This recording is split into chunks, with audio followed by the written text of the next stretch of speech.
Hello US இந்த டம்ளரில் 2 tumbler பச்சரிசி மாவு, ரேஷன் பச்சரிசி தான் அரைச்சி காய வச்சு அரைச்சி மாவு 2 டம்ளர் கலந்துப்போம்.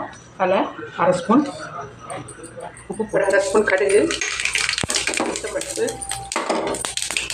கடலைப்பருப்பு மட்டும் கொஞ்சம் 2 ஸ்பூன் கொஞ்சம் நிறைய போட்டுருங்க. பெருங்காயம், 2 காஞ்ச மிளகாய், 2 பச்சை மிளகா, கருவேப்பிலை, 2 ஸ்பூன் தேங்காய் தூள். இதுக்கு தேவையான உப்பு.